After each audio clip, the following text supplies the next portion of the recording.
तो ये पेट की ऐंठन उन लोगों की इसलिए है कि उन लोगों ने जिनका शोषण और दोहन किया है, ऐसे लोग उमड़ कर मेरे साथ आ रहे हैं और वो न्याय की तलाश में हमारे तरफ आ रहे हैं, तो उनको लगता है कि मेरे पाँव की तले में ज़मीन खिसक रही है, तो खिसियानी बिल्ली खंभा नोचे। नमस्कार, मैं हूं देवांशु। आप देख रहे हैं न्यूज़ फॉर नेशन। बंगाल में चुनाव होने हैं और आज पश्चिम बंगाल की मुख्यमंत्री ममता बनर्जी ने असदुद्दीन ओवैसी की पार्टी को लेकर बड़ा बयान दिया।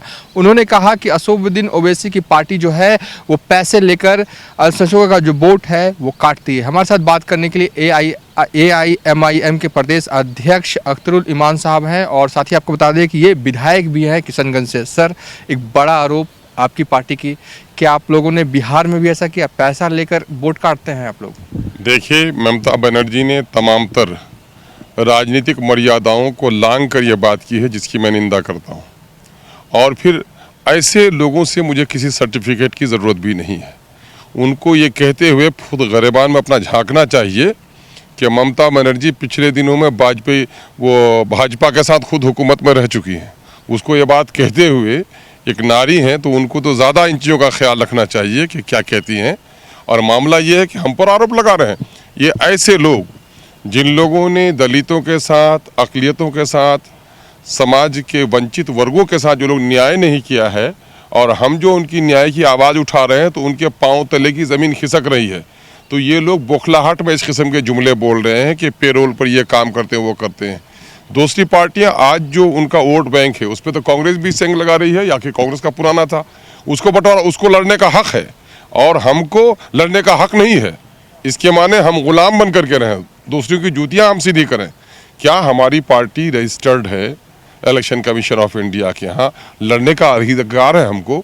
लोकतंत्र में दूसरे लड़ें तो कोई बात नहीं, अवैसी जहाँ भी लड़ें तो वहाँ लोगों के पेट में ऐंठन होती है। तो ये पेट की ऐंठन उन लोगों की इसलिए है कि उन लोगों ने जिनका शोषण और दोहन किया है, ऐसे लोग उमड़ कर मेरे साथ आ रहे हैं और वो न्याय की तलाश में हमारे तरफ आ रहे हैं, तो उनको लगता है कि मेरे पाँव की तले में ज़मीन खिसक रही है, तो खिसियानी बिल्ली खंभा नोचे। एक सवाल है कि असदुद्दीन ओवैसी चाहते हैं कि यूपी में छोटे छोटे दलों का एक महागठबंधन बने।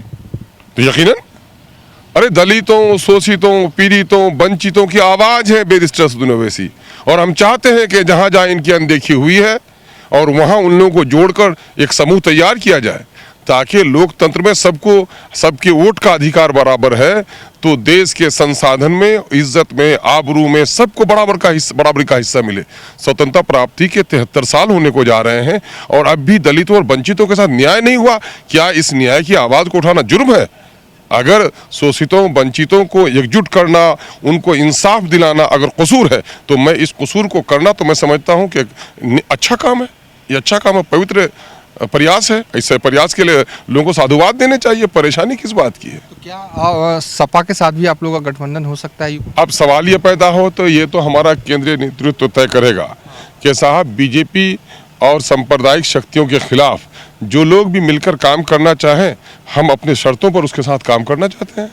एक आखिरी सवाल है कि जेडीयू के MLC गुलाम रसूल बलियावी ने आपकी पार्टी पर एक बयान दिया था। उन्होंने कहा था कि आपकी पार्टी का नाम जो है मजलिसे इत्तेहादुल मुस्लिमीन है, यानी कि आपकी पार्टी तो धर्म के आधार पर ही आपका नामकरण हुआ है।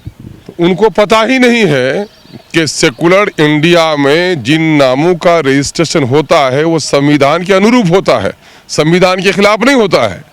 तो उनकी सोच ही ऐसी है कि वो समझ ही नहीं पा रहे हैं। दरअसल इत्तेहादुल मुस्लिमीन जो बिखरे हुए लोग हैं, मजलूम लोग हैं, वंचित लोग हैं, शोषित लोग हैं, पीड़ित लोग हैं, ऐसे लोगों की हम आवाज़ हैं, ऐसे हम लोगों की आवाज़ है। उनको समझ में नहीं आती है कि दलितों का समूह, वंचितों का समूह कितनी तवानाई के साथ हमारे साथ जुड़ा हुआ है, और उनके समस्याओं को जितना मजबूती से हम उठा रहे हैं, तो सामाजिक न्याय की बात करने वाले, न्याय के साथ विकास करने वाले तो नहीं करा सकते हैं।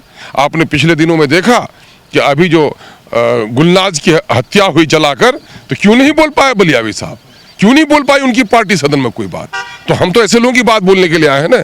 हम सत्ता में कुर्सी प्रेम के लिए नहीं आए हैं, हम शोषितों, पीड़ितों को न्याय दिलाने का एक प्रयास कर रहे हैं, और इससे प्रयास से बहुत लोगों, अब बेचारे की मजबूरी है, उस बेचारे की मजबूरी है। ऐसा नहीं बोलेंगे तो उनकी वफादारी साबित कैसे होगी? चलिए, ये थे AIM के विधायक अख्तरुल इमान साहब। फिलहाल अभी तक के लिए इतना ही। आप देखते रहिए न्यूज़ फॉर नेशन।